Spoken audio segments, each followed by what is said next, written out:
తిలక్ వర్మ ప్లేస్‌లో ఇండియన్ టీమ్‌లో రజత్ పడిదర్ వస్తున్నాడని అయితే చాలా అంటే చాలా అప్డేట్స్ అయితే వస్తున్నాయి. కానీ కన్ఫర్మ్ అయితే అవ్వలేదు. నిజంగానే వస్తున్నాడా బ్రో రజత్ పడిదర్ ఇండియన్ టీమ్‌లోకి? దీని గురించి డిస్కస్ అయితే చేద్దాం. చాలా మంది కామెంట్స్ అయితే పెడుతున్నారు నాకు. "నువ్వు ఫాస్ట్‌గా మాట్లాడుతున్నావు. కొంచెం స్లోగా మాట్లాడు బ్రో" అని అయితే చాలా మంది ఇదే చెప్తున్నారు.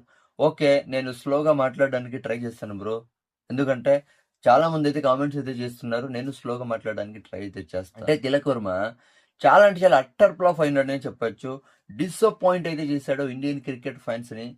ఎంత దారుణంగా ఫెయిల్ అయ్యాడంటే, ఐర్లాండ్ సిరీస్‌లో ఫెయిల్ అయ్యాడు. ఇంగ్లాండ్ టీ20 సిరీస్‌లో ఫెయిల్ అయ్యాడు. లాస్ట్ ఐపీఎల్ సీజన్‌లో ఫెయిల్ అయ్యాడు.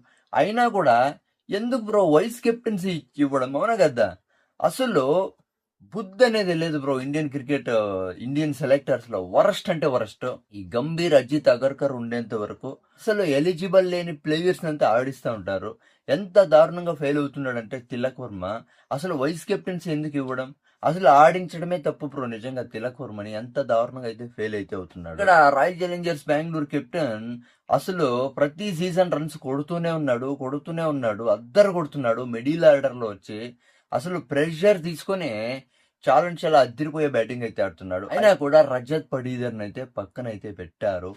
ఇప్పుడు చాలా మంది ఇండియన్ క్రికెట్ ఫ్యాన్స్ రజత్ పడీదర్‌ని ఏసుకోండి. ఇక తిలక్ వర్మకి రెస్ట్ అయితే ఇవ్వండి. తిలక్ వర్మని పక్కన పెట్టండి అని అయితే చెప్తున్నాడు. అది కాకుండా ఇండియన్ మాజీ క్రికెటర్ కృష్ణమాచారి శ్రీకాంత్ కూడా ఇదే చెప్తున్నాడు.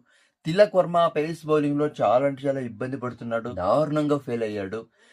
రజత్ పడిదర్‌కి ఛాన్స్ ఇవ్వండి. తిలక్ వర్మని తీసేయండి అని అయితే చెప్తున్నారు. కానీ ఇక్కడ తిలక్ వర్మ వైస్ కెప్టెన్ కాబట్టి అంత ఈజీగా తీయడానికి కుదరదు. అవునా కదా! కానీ మనసు పడితే తీయొచ్చు. ఇక్కడ గౌతమ్ గంభీర్ తర్వాత అజిత్ అగర్కర్ ఇండియన్ క్రికెట్ టీంలో ఉన్నంత వరకు హెడ్ కోచ్‌గా తర్వాత సెలెక్టర్‌గా ఇండియన్ టీంలో తిలక్ వర్మ ఉంటాడు. రజత్ పడిదర్ ఉండేకి ఛాన్స్ అయితే లేదని చెప్పొచ్చు. ఈ గౌతమ్ గంభీర్ గాడికి తర్వాత అజిత్ అగర్కర్‌కి ఎలా అంటే ఇండియన్ టీం సిరీస్‌లో ఓడిపోయినా కూడా అవునా కదా! పాలిటిక్స్ మాత్రం గెలవల్ల. అసలు మ్యాచ్‌లు ఓడిపోని, సిరీస్‌లు ఓడిపోని, మర్యాద పోని అది మ్యాటర్ అయితే కాదు. రాయల్ ఛాలెంజర్స్ బెంగుళూరులో ఉండే ప్లేయర్స్ ఇండియన్ టీమ్‌లో ఆడకూడదు అంతే. వీళ్ళ మైండ్ సెట్ ఇదే. అది కాకుండా అభిషేక్ శర్మ ఓపెనర్‌గా ఎంత ఫెయిల్ అవుతున్నాడో మనకంతా తెలుసు. 191 రన్స్ అయితే కొట్టాడు. 10 ఇన్నింగ్స్‌లో లాస్ట్ 10 ఇన్నింగ్స్‌ల్లో 191 రన్స్ అయితే కొట్టాడు.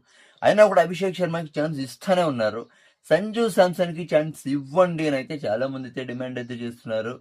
అది కాకుండా కృష్ణమాచారి శ్రీకాంత్ కూడా ఇదే చెప్తా ఉంటది. అభిషేక్ శర్మ చాలా అంటే చాలా ఫెయిల్ అయితే అవుతున్నాడు. ఇక్కడ సంజు శాంసన్‌కి ఛాన్స్ ఇవ్వండి అని అయితే కృష్ణమాచారి శ్రీకాంత్ అయితే చెప్పాడు. ఇక నా ఎక్స్‌ప్లనేషన్ ఇస్తే సబ్స్క్రైబ్ సపోర్ట్ చేయండి, లైక్ చేసి సపోర్ట్ చేయండి. By by.